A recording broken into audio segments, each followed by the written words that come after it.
Okay, so you're trying to get a grip on how a company is actually doing financially, right? But sometimes it can feel like, drowning in a sea of reports. Yeah, You've got income statements and balance sheets, and it can get overwhelming. it really can. So today, we're going to zero in on one report that is absolutely crucial, the cash flow statement. This one is all about getting down to the nitty-gritty, the real story behind the numbers. Yeah, because you can have a company that looks profitable on paper, Right. but if the cash isn't flowing in the right direction, Exactly. that's a huge red flag. It is. That's where things can get really tricky. So for this deep dive, we're turning to day 6 as our guide. It's got some great insights. It does. It does. And we want you to walk away from this understanding why cash flow is often called the lifeblood of a business. Yeah. It's really the foundation of everything. Absolutely. So we'll unpack the main parts of the cash flow statement, and we'll look at how it's calculated, and we'll definitely highlight the most important things to look out for. And we'll make sure to explain the difference between operating cash flow and free cash flow. Right, because those are two terms that get thrown around a lot. They do, and it's easy to get them mixed up. Okay, so let's dive right in. Day 6 breaks down the cash flow statement into 3 main sections, and the first one is operating activities. So can you explain what that covers? Sure. Think of operating activities as the cash that comes in and goes out from the company's main business operations. It's basically, the day-to-day activities of selling products or services. So it's the core business, the bread and butter. Exactly. It's what they do to earn their money. And day 6 gives some great examples of the cash flowing in. So what are some of those? The most obvious is, of course, cash from customers. That's when they sell their goods or services and actually receive the money. Right. Then there's also things like interest and dividends that the company might be earning on its own investments. Okay, so that's cash coming in. And on the flip side, what are some of the main ways cash flows out through operating activities? Okay, so this would be things like payments to suppliers. They have to buy the raw materials or the goods they need to actually create their product or service. Makes sense. They also have to pay their employees. That's a big one, right? Wages and salaries. Right. And then all the general operating expenses, rent, utilities, those kinds of things. Yeah, the cost of keeping the lights on and the doors open. Exactly.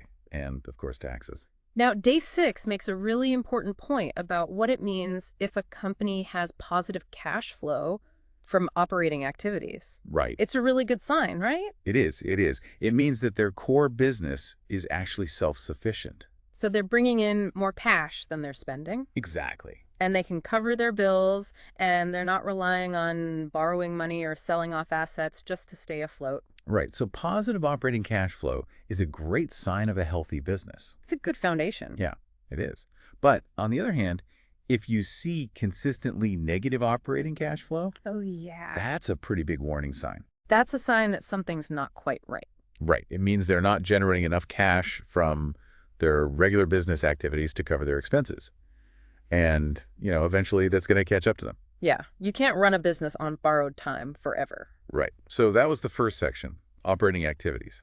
The second section of the cash flow statement focuses on investing activities. Okay, so what's happening there? This is where we look at the cash that's used for or received from, longer-term investments.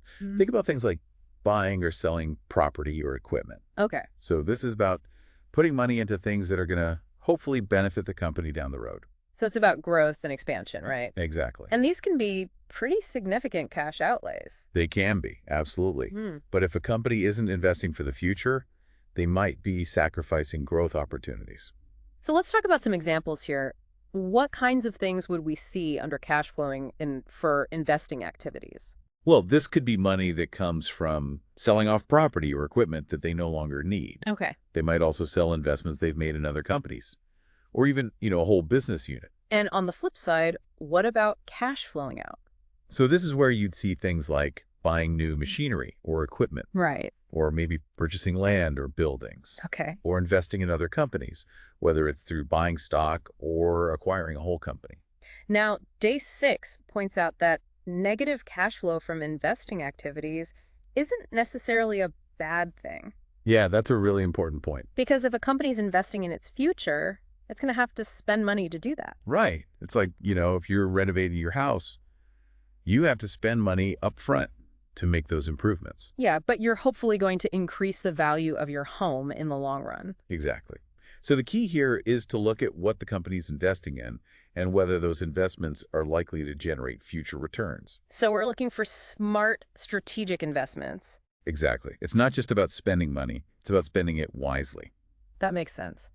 So the first two sections, operating activities and investing activities, give us the picture of the cash flow from the company's own operations and its investments for the future. Mm-hmm. And then the third section is financing activities. Yes. So what kinds of things fall under this category? Financing activities is all about how the company raises money and how it returns money to its investors and lenders. Okay, so it's about debt, equity, and dividends. Exactly. So when we talk about cash flowing and under financing activities, it's about things like issuing new shares of stock.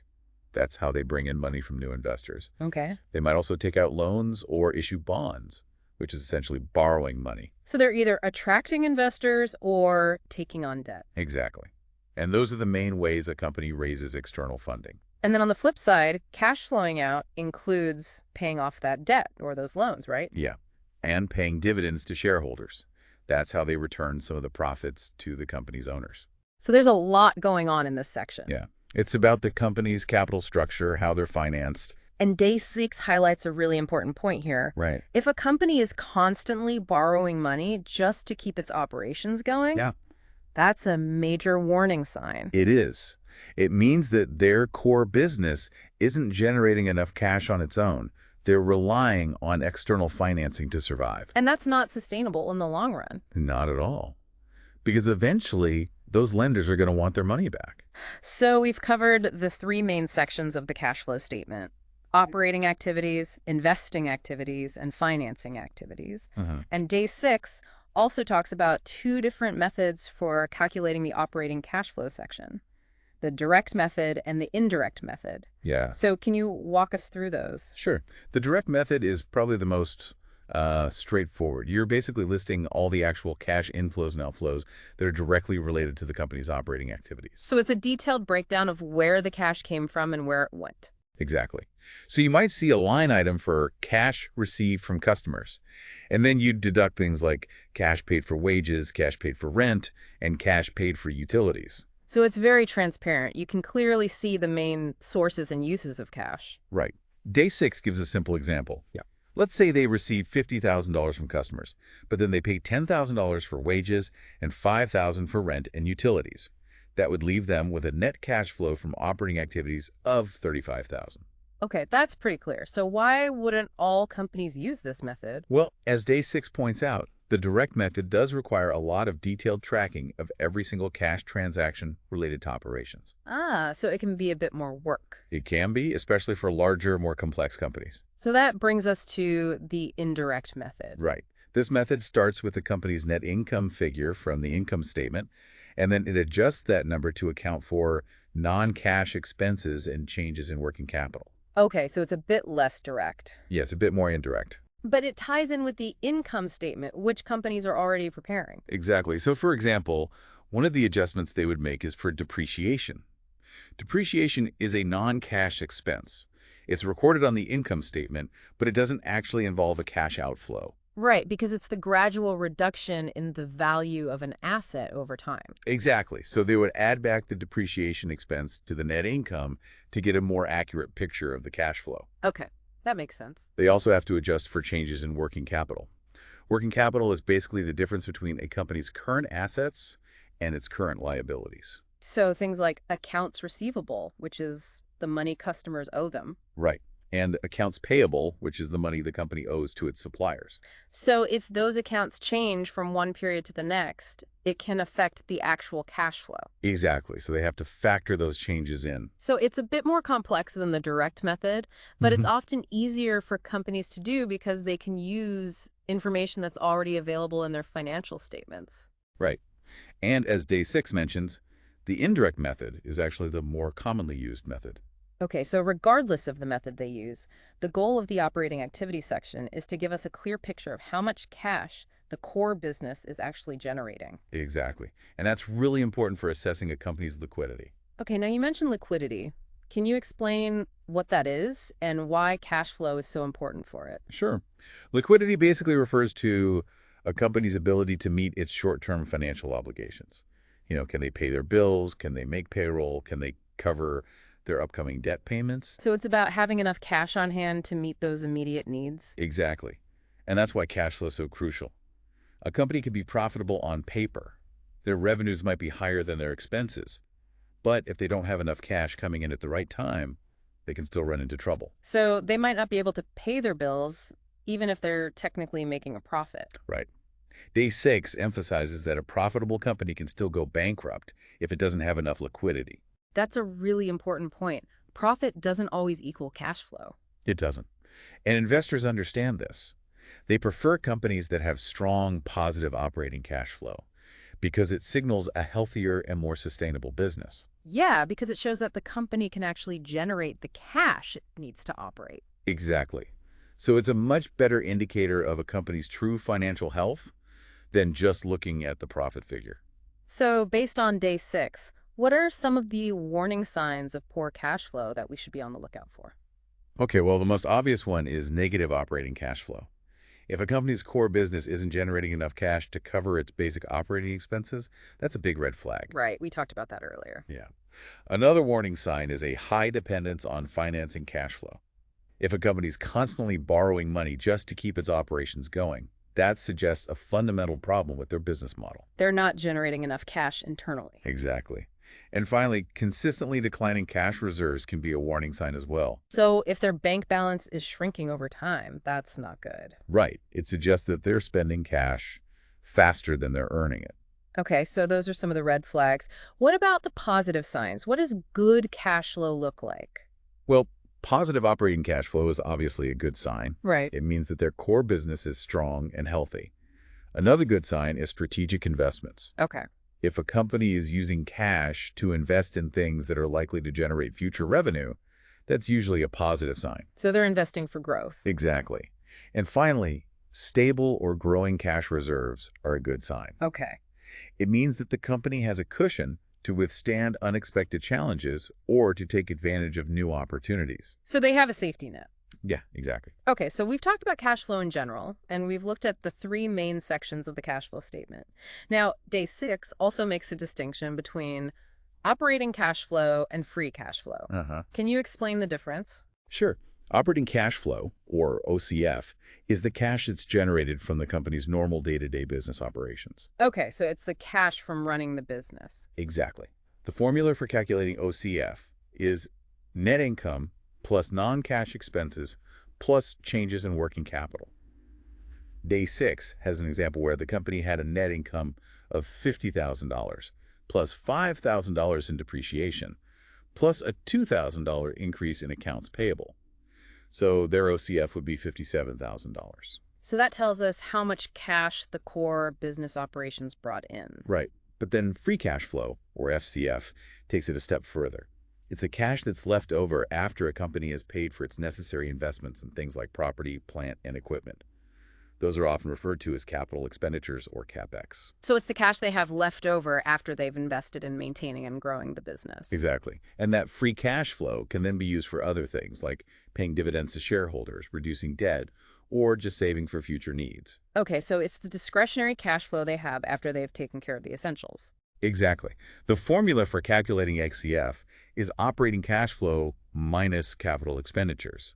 So in that day 6 example, their OCF was $57,000.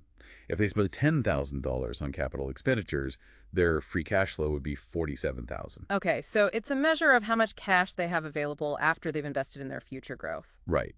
And generally, a positive free cash flow is a good sign. It means they have money left over to do other things. Exactly. But it's important to note that a negative free cash flow isn't always a bad thing. If a company's making significant investments for future growth, it might consume more cash in the short term. So you have to look at the context and the reasons behind the numbers. So if they're investing heavily in research and development, for example, that might lead to a negative free cash flow in the short term, but it could be a good thing in the long run? Exactly. Okay, so we've covered a lot of ground here. Day 6 does a nice job of summarizing the key takeaways. It does, yeah. Do you want to run through those quickly? Sure. So we learned that the cash flow statement is divided into those 3 main sections: operating activities, investing activities, and financing activities. Each one gives us a different perspective on the company's cash movements. And we talked about the two methods for calculating operating cash flow, the direct method and the indirect method. Right. And we emphasized how important cash flow is for assessing a company's liquidity and its overall financial stability. We saw that profitability alone isn't a guarantee of survival. It isn't. A company needs cash flow to stay afloat. Absolutely. And we clarified the difference between operating cash flow, which is the cash generated from the core business, and free cash flow, which is the cash that's left over after essential investments. Exactly. And those are all key concepts to keep in mind when you're analyzing a company's financial statements. And day 6 really drives home the point that cash flow is the lifeblood of a business. It is. A company can report impressive profits, but without sufficient cash flow, it's not going to survive. Exactly. So understanding the cash flow statement gives you a much more complete picture of a company's financial health than just looking at the income statement. Absolutely. So hopefully you, our listeners, are walking away from this deep dive with a better understanding of why cash flow matters so much. We hope so. It's one of the most fundamental concepts in finance, and they can really help you make more informed investment decisions. Absolutely. So now that you're armed with this knowledge, start thinking about how these concepts of operating activities, investing activities, and financing activities might apply to your own personal finances or even the finances of organizations you're familiar with. It's a really useful framework for thinking about how money moves in and out of any entity, whether it's a company or a household. And as you're analyzing those cash flows, remember that a company, or a person for that matter, can appear to be doing well on the surface, but still be vulnerable if their cash flow isn't healthy. Right. That's why it's so important to dig deeper and look beyond just the income or the profit. So, as you go about your day-to-day, think about some everyday examples where focusing solely on income or profit might actually mask some underlying financial weaknesses. It's something to keep in mind. It is. Because cash flow is ultimately what keeps things running. And with that, we'll wrap up this deep dive. Thanks for joining us. We hope you found it insightful. And be sure to tune in next time as we continue to explore the world of finance and business. We'll see you then.